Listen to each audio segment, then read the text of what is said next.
tout ce que je suis dans une infinie douceur.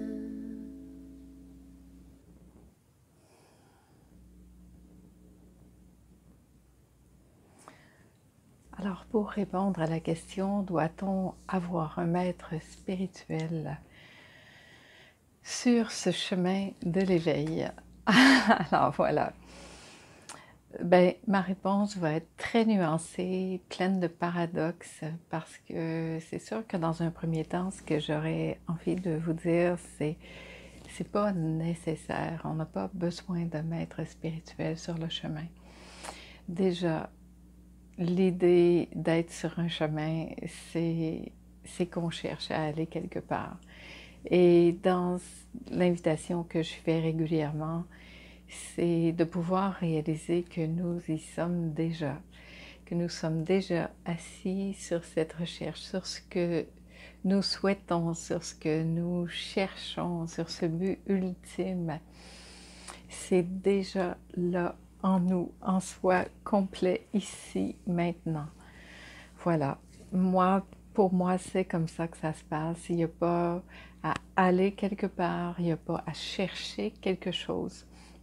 Il n'y a pas à comprendre.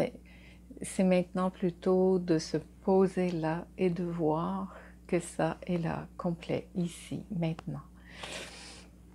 Voilà. Par contre, je vois bien que sur moi-même, dans ce cheminement, il y a eu, oui, des maîtres, des enseignements, des choses qui se sont faites. Et je pense que ça, sur notre chemin, de toute façon, ça se présente pour tout le monde, quelle que soit notre situation, parce qu'on aura déjà au départ un chemin d'une certaine religion, de par notre famille, de certains rituels, de certaines habitudes.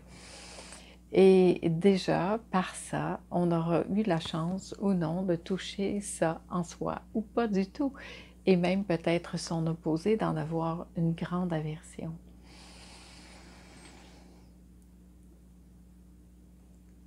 C'est un sujet tellement délicat, tellement nuancé, ça tient à un petit cheveu tout le temps, et c'est tout. Non, on n'a pas besoin de ça, mais quelquefois, ça peut aider à guider, à diriger un tout petit peu, à déjà avoir une certaine influence pour voir et se dire, OK, peut-être que si j'expérimentais ici maintenant et que je venais me poser, que je pourrais comme contacter quelque chose en moi que j'ignorais complètement. Et ça, pour moi, c'est la chose la plus importante. La vie, elle n'est pas faite pour être pensée, elle est faite pour être vécue. De même, ça, c'est extraordinaire de pouvoir en parler, de faire des exercices, de suivre des rituels, des protocoles, tout ce qui peut exister de nos jours là-dessus.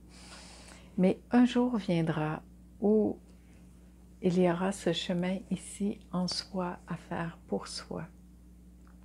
Et de revenir ici au centre de soi et de voir que ça part d'ici, que c'est en se posant ici en soi, en goûtant ça, en vivant soi-même cette expérience ici à la maison, que tout à coup, ça jaillit, ça apparaît et ça devient une évidence ici en soi. Pas parce que quelqu'un nous a dit ça, mais parce qu'on arrive vraiment à le ressentir profondément en soi.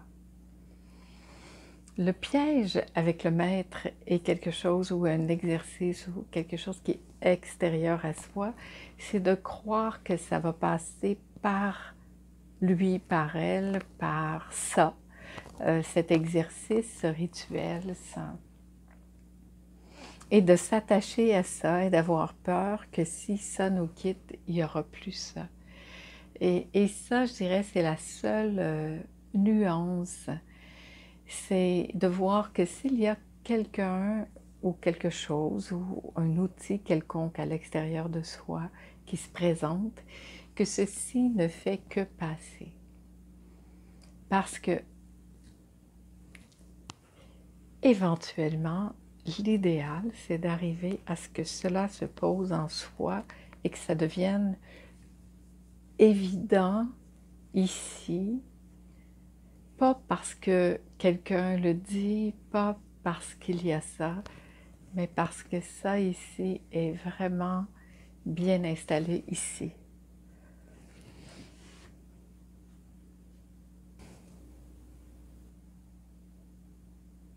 En fait, c'est d'arriver à devenir son propre maître, à apprendre à écouter ici à la maison comment ça se passe. Qu'est-ce qui se passe ici, en soi? Et quand je dis en soi, là, je vais vraiment le mettre en majuscule, un grand soi, pas la personnalité, pas le personnage, ni l'ego, mais vraiment en soi, en cet espace où je peux me poser et savoir que ça, c'est. En fait, c'est ça. C'est d'aller au-delà du personnage que je crois être pour arriver à toucher cette force de vie, ça qui m'habite, et pouvoir vraiment me poser là. Et c'est ça, en fait, la pratique la plus importante. C'est que cela soit tellement posé en soi que ça devient évident à chaque instant. Même si parfois j'oublie, même si parfois une émotion peut arriver, même si parfois j'ai peur ou qu'il se passe quelque chose à l'extérieur qui vient influencer ça, très rapidement, je vais pouvoir m'appuyer ici, revenir à la maison, me poser là et voir que tout ce qui n'est pas ça ne fait que passer. Et ça, c'est vraiment, je dirais, de la maturité et de l'autonomie. C'est vraiment de s'accompagner mutuellement, d'être ensemble, de toucher ça, de goûter ça ensemble pour pouvoir vraiment l'installer de façon à ce que ça devienne inné, que cette nature véritable que nous sommes puisse émerger de plus en plus librement et qu'on ait accès à ça, que ça devienne une nouvelle habitude. Plus on va installer cette sécurité, cette autonomie, cette partie où je vous dis souvent de vraiment sentir à quel point nous sommes aimés, portés et en sécurité. Que cette sécurité ne soit plus à l'extérieur de soi, mais que ça devienne une sécurité, que ce soit une sécurité qui vienne d'ici, de l'intérieur.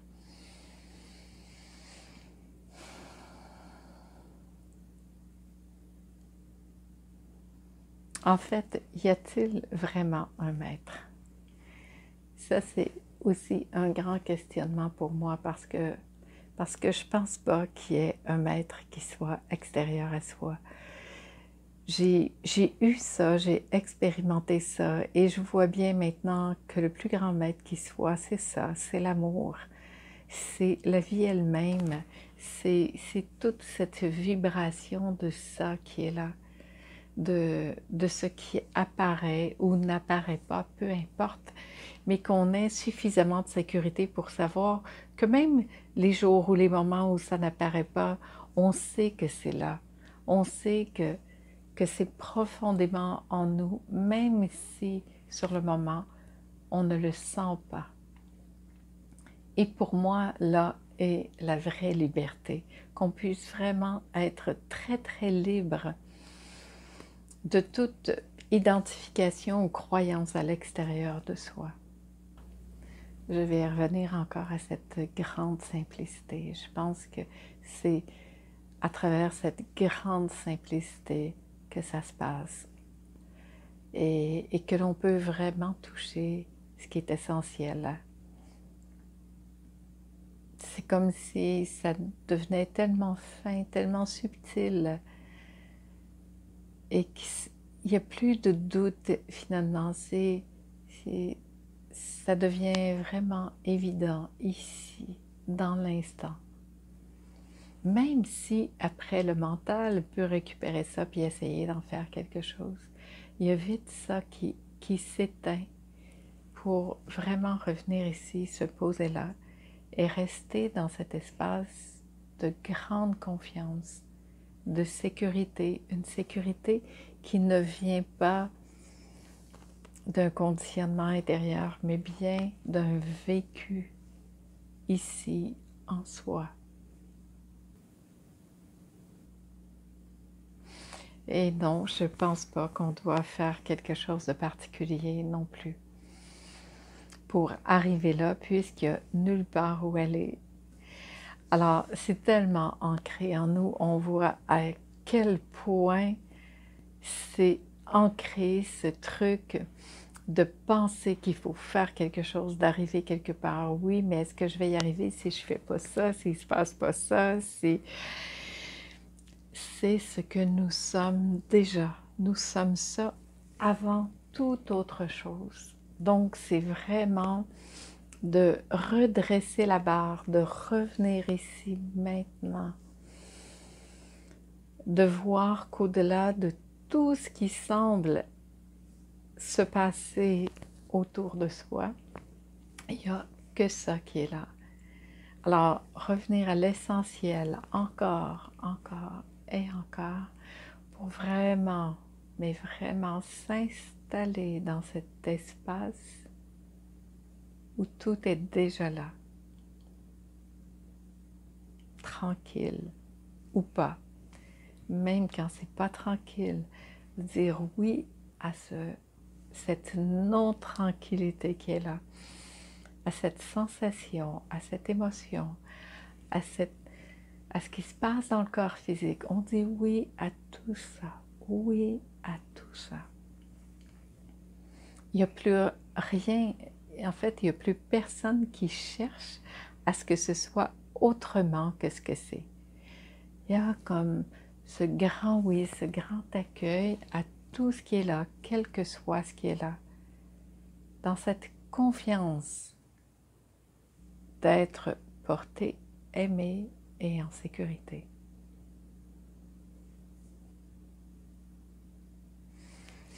Bien, je peux constater dans les rencontres que l'on fait que simplement de se déposer là, sans plus rien chercher, sans essayer de vouloir comprendre quoi que ce soit, c'est d'une grande efficacité. C'est la voie qui est la mienne. Ça ne veut pas dire que c'est celle qui est bonne pour vous, mais l'idéal, c'est d'arriver justement à faire ce qu'on sent qui est juste pour soi, de cesser justement de vouloir correspondre à ce que les autres attendent de nous pour vraiment suivre l'élan de ce qui est là. Moi, ma spécificité, c'est ça. C'est de vraiment que l'on puisse partager ensemble en toute simplicité. Il n'y a pas de maître, il n'y a pas d'élève, il y a des beaux humains qui se retrouvent ensemble pour se poser là, dans cette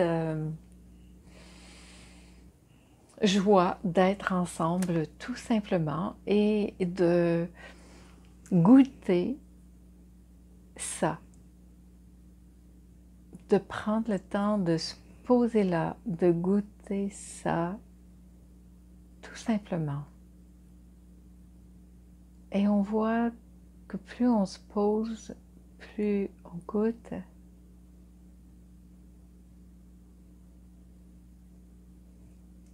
Je ne sais pas comment. C'est vraiment un grand mystère encore pour moi. Mais l'évidence, c'est que tout à coup, ça apparaît. Je ne sais pas comment.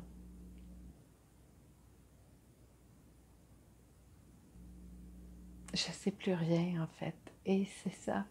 est-ce qu'on peut arriver à ne plus rien savoir pour vraiment voir que ça, c'est beaucoup mieux que moi et que je peux vraiment faire confiance à ça? Et ce que je sens qui est dans ce que moi j'ai à faire, c'est de partager ça tout simplement. Ce n'est plus des enseignements, c'est vraiment simplement un partage d'expérience. Un goût de me poser dans ça et de partager ça, mais vraiment dans sa plus grande simplicité. J'en arrive même à croire qu'on pourrait parler de n'importe quoi d'autre, mais que ça passerait quand même. La vie, c'est beaucoup plus simple que tout ça. Je vois à quel point on a tenté d'expliquer, de nommer, de prouver, de tout ça. Franchement, moi, ça ne m'intéresse plus. Je vois à quel point c'est si simple de vivre simplement ça. Alors voilà, je ne sais pas si ça leur a éclairé un peu ce questionnement pour vous. Si vous avez des questions, vous pouvez tout simplement les poser en dessous de cette vidéo ou bien nous écrire. Allez sur le site ginetteforget.com, il y a événements au pluriel.ginetteforget@gmail.com. Vous pouvez nous envoyer aussi vos questions. Je vais faire régulièrement des petites vidéos comme ça pour répondre à ces questions. Je vous embrasse, je vous souhaite de goûter ça tout simplement dans les gestes du quotidien, que ça devienne une première nature, cette essence de notre être qui fait ce qu'il a à faire tout simplement. Merci. Avec plein de tendresse. À la prochaine.